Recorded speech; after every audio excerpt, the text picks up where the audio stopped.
పవన్ కళ్యాణ్ గారు గతంలో ఎమ్మెల్యేలకు సంబంధించిన అవినీతి పైన ఎమ్మెల్యేలకు సంబంధించిన అరాచకాలపైన పదే పదే మాట్లాడేవాళ్ళు. ఈరోజు ఆంధ్రప్రదేశ్లో కూటమి సర్కారుకు సంబంధించిన ఎమ్మెల్యేలు భూములు దోచేసుకుంటున్నారు, ఇసుక అమ్మేసుకుంటున్నారు, రకరకాలుగా అవినీతి కార్యక్రమాలకు పాల్పడుతున్నారు అని నేను చెప్పడం కాదు, తెలుగుదేశం పార్టీ మీడియా రోజు చెప్తోంది. చంద్రబాబు నాయుడు గారు రివ్యూ పెట్టి వాళ్ళతో సమావేశం పెట్టి మీరు ఎవరెవడు ఏం చేస్తున్నారో నాకు తెలుసు, అందరి రిపోర్ట్లు నా దగ్గర ఉన్నాయి, జాగ్రత్త, మళ్ళీ టికెట్ రాకుండా పోద్దని వార్నింగ్లు ఆయన ఇస్తున్నాడు తప్పులు చేస్తున్నారని. ఆయన ఎండార్స్ చేస్తున్న వార్నింగ్లు తెలుగుదేశం పార్టీ మీడియా రాస్తున్న వార్తలు పవన్ కళ్యాణ్ గారికి ఎందుకు కనపడట్లేదు, ఎందుకు మాట్లాడట్లేదు? ఎవరి మీద మాట్లాడాలి? కూటమికి సంబంధించిన ఎమ్మెల్యేల పైన. నేను అనేది అదే సార్, మళ్ళీ మళ్ళీ మీరు అక్కడికే వస్తున్నారు. కుక్కతోకి ఎప్పుడు వంకరే అవుద్ది, కుక్కతోకి ఎప్పుడు వంకరే ఉంటుంది. అసలు పవన్ కళ్యాణ్ అనేటువంటి వ్యక్తి ఏసీఎఫ్ లాంటి ఒక కాన్సెప్ట్ ను తీసుకొచ్చి యువరాజ్యం, ఆయన ప్రజారాజ్యంలో ఉన్నప్పుడు, యువరాజ్యం అధ్యక్షుడిగా ఉన్నప్పుడు ఆయన ఒక ఆర్గనైజేషన్ స్టార్ట్ చేసి అసలు is a master of zero politics concept, zero budget politics కి హీజ్ అ మాస్టర్.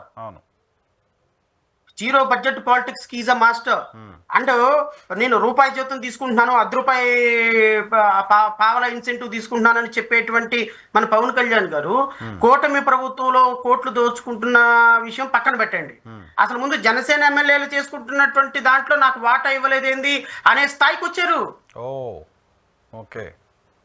అసలు జనసేన ఉన్న 22 మంది ఎమ్మెల్యేలు, జనసేనకు ఉన్నటువంటి 21 మంది ఎమ్మెల్యేలు, 2 ఎంపీలు, వీళ్ళు ఇప్పుడు ప్రభుత్వం చేసేటువంటి అవినీతిలో ప్రభుత్వం మా వాటా ఏదని అడుగుతున్నారు.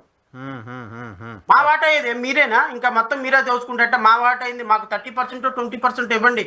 ఈ ప్రాజెక్ట్ వచ్చిందో ఎన్ని కోట్లు వచ్చినాయి? 200 కోట్ల, మాకు ఇవ్వాల్సిన 60 కోట్లు అయ్యి, పవన్ కళ్యాణ్కి ఇవ్వాల్సిన 60 కోట్లు అయ్యి, మరి స్పెషల్ సెక్రటరీని పెట్టుకునేందుకు ఇవే మానిటర్ చేయడానికే. ఈ ప్రాజెక్టులు ఇప్పుడు ఈ ఆంధ్రప్రదేశ్ రాష్ట్రానికి వచ్చినటువంటి 32 ప్రాజెక్టులు మీకు ఇంతకు ముందు చెప్పినట్టుగా ఇంట్రడక్షన్ లో, ఈ 32 ప్రాజెక్టుల్లో ఈ పవన్ కళ్యాణ్ వాటా నేను అనుకోవటం రమారమి 60,000 కోట్ల రూపాయలు. భవిష్యత్తులో గ్రౌండింగ్ అయితే మాత్రం he is the only person who get the share of 60,000 crores. ఏది గ్రౌండింగ్ అయితే ప్రొవైడెడ్ వాళ్ళు ఇచ్చినటువంటి లెక్క ప్రకారం. అంటే పవన్ కళ్యాణ్ అనేటువంటి వ్యక్తి కూటమి నాయకుల ఎమ్మెల్యేల యొక్క, అంటే do you mean to say that Telugu Desam party ఎమ్మెల్యేలు మాత్రమే అవినీతి చేస్తున్నారు, but what about Janasena and BJP ఎమ్మెల్యేలు చేయటం లేదనా మీ అభిప్రాయం? ఆదినారాయణ రెడ్డి గారి ఇష్యూ చూసాం కదా, లారీలు బోని నేను ఫ్లై యాష్ కోసం జమ్మలమడుగులు గొడవ చేయడం. అబ్సల్యూట్లీ తెలుగుదేశం పార్టీతో పాటు సమానంగా, అవసరమైతే ఇంకొంచెం ఎక్కువే.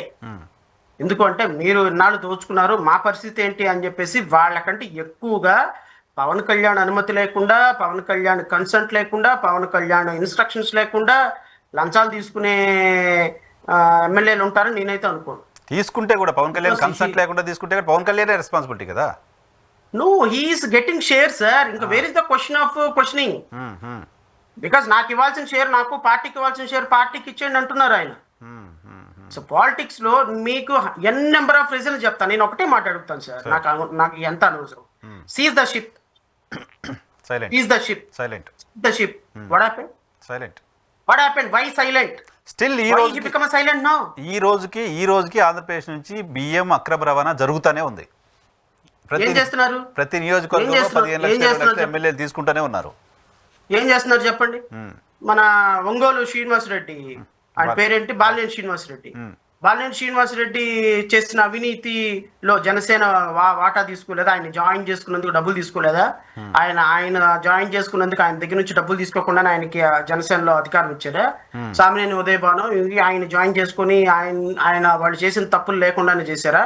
మీరు ఆంధ్రప్రదేశ్ రాష్ట్రంలో మీరు ఇంతకు ముందు ఎలిగేషన్ చేసినట్టుగా ఎంతమంది, పెద్దిరెడ్డి రామచంద్రారెడ్డి దగ్గర కానీ, వీళ్ళ దగ్గర కానీ, వాళ్ళ దగ్గర కానీ ఎక్కడైనా మీరు ఎలిగేషన్ చేసినట్టుగా మీరు ఈ రోజు వాళ్ళని కాపాడుతున్నారంటే కారణం ఏంటి? మీకు వాటాలు వస్తున్నాయి, మీ వాటాలు వస్తున్నాయి కాబట్టి మీరు సైలెంట్ అయిపోయినారు, మీరు మాట్లాడటం లేదు.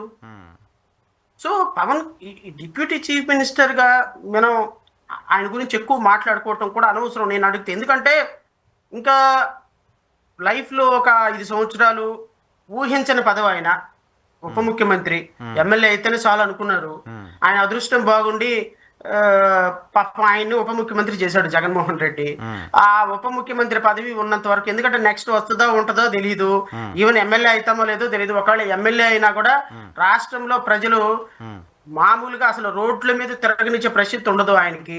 ఇంకా ఆయన ఏదో బౌన్సర్లు పెట్టుకుని తిరగాల్సిందే తప్ప నేనేం అనను సార్. నేను ఒక్కటే మాట్లాడుతా, జనసేనలో సంబంధించిన 21 మంది ఎమ్మెల్యేలు వాళ్ళ కాన్స్టిట్యున్సీలో గడప గడపకి ప్రభుత్వమా, గడప గడపకి ప్రజాప్రభుత్వమా, లేకపోతే ఇప్పుడు రాష్ట్ర ప్రభుత్వం ఏదో డెవలప్మెంట్ మాడ్యూల్ ఏదో ఇంతకు ముందు ఏడాది అని సుపరిపాలనకు ఏడాది ఉప ముఖ్యమంత్రిగా అయ్యి ఏడాది అయిన కారణంగా సుపరిపాలనకి ఏడాది కదా. ఒక పాంప్లెంట్ పట్టుకోమని వాళ్ళ కాన్స్టిట్యున్సీలోకి వెళ్ళమనండి సార్ ఎమ్మెల్యేని, జనసేన ఎమ్మెల్యేని పవన్ కళ్యాణ్ గారు ఫోటో పెట్టుకొని మీరు ఒక పరిపాలన వచ్చిందమ్మా మా రాష్ట్రంలో, మా అద్భుతమైనటువంటి పరిపాలన వచ్చామని ఒక్కసారి ఎమ్మెల్యేలు వెళితే, ఎమ్మెల్యేలు గనక వెళ్ళే సాహసం చేశారంటేనే అద్భుతమైన పరిపాలన అని నేను కితాబ్ ఇవ్వగలను. ప్రయత్నం చేయట్లేదు, ఎందుకో కనపడట్లేదు. మరి జనసేన ఎమ్మెల్యేలు ఎక్కడికి కనపడలేదు. మీరు ఇంతకుముందు బాలినేని శ్రీనివాసరెడ్డి గారు ప్రస్తావన తీసుకొచ్చారు సార్. సరే, అది మాట్లాడి క్లోజ్ చేద్దాం. పవన్ కళ్యాణ్ గారి గురించి పొలిటికల్గా పార్టీ విస్తరణకు సంబంధించిన ప్రయత్నాలు చేస్తున్నారు పవన్ కళ్యాణ్ అని ఆ మొదట్లో అనిపించింది. కొంతమందిని జాయిన్ చేసుకోవడం కావచ్చు, ఉదయభాన్ గారు కావచ్చు, ఈయన ఇంకొంతమంది జాయిన్ చేసుకుంటా ఉన్నారు. సో ఇప్పుడు అసలు ఎవరు పార్టీ వైపు చూస్తారా అనే పరిస్థితి లేకుండా పోయింది. చేరినోళ్ళు ఎందుకు వచ్చామరా బాబు అని పక్కదారులు వెళ్ళడం కోసం ప్రయత్నాలు చేస్తున్నారు. బాలినేని శ్రీనివాసరెడ్డి మళ్ళీ వెనక్కి వెళ్తాడని, వేరే పార్టీలోకి వెళ్తారని ప్రచారం చూస్తున్నాం. సామినేని ఉదయభాన్ పరిస్థితి కూడా అలాగే చూస్తున్నాం. పార్టీలోకి వచ్చిన ఒకరిద్దరు నాయకులను కూడా కనీసం పార్టీలో ఉంచుకోలేని పరిస్థితి. ఆ రకంగా కూడా రాజకీయంగా ఎందుకు జనసేన పార్టీ ఉండిపోతుంది? సార్, నాకు తెలిసి పాలిటిక్స్ లో నేను అనుకోవటం అంటే, నాకున్న చిన్నపాటి పరిజ్ఞానం ప్రకారం పాలిటిక్స్ లో నేను ఎంత గొప్పవాడినైనా నా బలం, నా బలహీనత, నా విజయం, నా అపజయం ఎదుటి వ్యక్తి మీద ఆధారపడి ఉంది ఎప్పుడు కూడా. మోడీ పెద్ద గొప్ప, మోడీ భారతీయ జనతా పార్టీ 3 సార్లు గెలిచేంత పరిపాలన చేసిందా ఈ రాష్ట్రంలో? ఈ దేశంలో మోడీ అంత వర్స్ట్ ప్రధానమంత్రి ఈ చరిత్ర చూడలేదు. ఎందుకు? 5 సంవత్సరాలు పరిపాలన చేస్తే పివి నరసింహారావు ఈ దేశంలో అప్పులో కూబులో నుంచి తీసుకొచ్చి కొన్ని లక్షల కోట్ల రూపాయల దీంట్లోకి ఇన్వెస్ట్మెంట్స్ కి, లేకపోతే ఇండస్ట్రియలైజేషన్ కి కారణమైనారు. ఈవెన్ గుజరాల్ కావచ్చు, ఐకే గుజరాల్ కావచ్చు, దేవగౌడ కావచ్చు, వీళ్ళందరూ కూడా, చంద్రశేఖర్ కావచ్చు, అద్భుతమైన రిఫార్మ్స్ తీసుకొచ్చినారు. మోడీ ప్రభుత్వంలో గత 14 సంవత్సరాల్లో 16 సంవత్సరాల్లో వచ్చిన రిఫార్మ్స్ ఏంటో ఒక్క రిఫార్మ్ చెప్పమనండి సార్. నేను చెప్తా 100 ఇర్రెగ్యులారిటీస్. కానీ he become a prime minister of this country. ఎందుకు? రాహుల్ గాంధీ అవతల పక్క కాంపిటీషన్ లేదు. ప్రధానమంత్రిని అని రాహుల్ గాంధీ అనుకోవటంలా. ప్రధానమంత్రి స్థాయి వ్యక్తిని నేను ప్రజల దగ్గరికి వెళ్ళాలి, మా లెగసీ ఉందని రాహుల్ గాంధీ, బికాస్ కాంపిటీషన్ లేదు. కాంపిటీషన్ లేని కారణంగా ఏమైపోయింది? మోడీ గొప్పవాడు అయిపోయినాడు. ఎదుటి వ్యక్తి బలం లేని వ్యక్తి, బలహీనమైనటువంటి వ్యక్తి ఉండటంతో ఆటోమేటిక్గా నాకున్న బలమే పాలిటిక్స్ లో నన్ను ముందుకు తీసుకెళ్తాను. సిమిలర్ వేలో పవన్ కళ్యాణ్ అనేటువంటి వ్యక్తి ఉప ముఖ్యమంత్రి అవ్వటానికి, వాళ్ళ పార్టీ ఈ రోజు అధికారంలోకి రావటానికి ఆయన ఎంత బలవంతుడో నాకైతే తెలియదు. ఎందుకంటే 6.5% ఓటింగ్ ఉన్న క్యాలిక్యులేషన్ చెప్తున్నాను. నేనేమి ఆయన తక్కువ అంచనా వేయడంలా. 2019 ఎలక్షన్ లో 6.3, 6.4% ఎలక్షన్స్ ఉన్న అతను 22కి 22 ఎందుకు గెలవగలిగారు? 21కి 21 ఎందుకు గెలవగలిగారు? 2 ఎంపీలు ఎందుకు గెలవగలిగారు? ఉప ముఖ్యమంత్రి ఎందుకు గెలవగలిగారు? అంటే ఎదుటోటి వీక్నెస్, ఈయన బలం. ఎదుటివాడి వీక్నెస్, జగన్మోహన్ రెడ్డి వీక్నెస్, జగన్మోహన్ రెడ్డి దురదృష్టం, జగన్మోహన్ రెడ్డి ఈయన డిప్యూటీ చీఫ్ మినిస్టర్ చేయాల్సిన పరిస్థితికి వచ్చినాడు. లేకపోతే 6.5%తో 6.1% తోటో పవన్ కళ్యాణ్ ఉప ముఖ్యమంత్రి కాలేడు కదా. 0.5% లేని భారతీయ జనతా పార్టీ ఈ రోజు రాష్ట్రంలో ఇంతమంది ఎమ్మెల్యేలు తీసుకొచ్చుకునే పరిస్థితిలో లేదు కదా. సో పాలిటిక్స్ లో నేను అనుకోవటం, ఎదుటి వ్యక్తి యొక్క బలహీనత మన బలం. ఇప్పుడు ఈ రోజు పవన్ కళ్యాణ్ రేపొద్దున ఈ రాష్ట్రానికి ముఖ్యమంత్రి అవ్వాలి అని అనుకోవటమో, ముఖ్యమంత్రి స్థానంలోకి వెళ్ళాలి అనుకోవటమో, పవన్ కళ్యాణ్ బలంగా ఉండాల్సిన అవసరం లేదు సార్. ఎదుటివాడు బలహీన పడితే చాలు, ఆటోమేటిక్ ఈయన రేపొద్దున ఈయన పార్టీ ముందుకెళ్తుంది, ఈయన అనుకున్నది సాధించగలుగుతాడు. ఈ రోజు ముఖ్యమంత్రి అయినాడు, రేపు ముఖ్యమంత్రి అవ్వచ్చు. What is wrong? Who can prevent him? ఎందుకు? తెలుగుదేశం పార్టీని రేపు భూస్థాపితం చేసేది, తెలుగుదేశం పార్టీ అంతర్ధానం చేయగలిగేది, తెలుగుదేశం పార్టీలో నుంచి తన మూలాలను పెంచుకొని ఈ రాష్ట్రంలో అధికారం దిశగా ప్రయాణం చేయగలిగేది నాకు తెలిసి నారా లోకేష్ కి, చంద్రబాబు నాయుడుకి Jaganmohan Reddy is not at all కాంపిటీ. Is not competition because future competition, future మొత్తం ఫ్యూచర్లో వీళ్ళని ఈ పార్టీని భూస్థాపితం చేయగలిగిన ఏకైక అవకాశం ఉన్నది పవన్ కళ్యాణ్కి. ఓకే. ఎందుకు? With the active influence of Bharatiya Janata party. ఎందుకు అంటే ఇప్పుడు నేను ఒక మాట చెప్తాను సార్.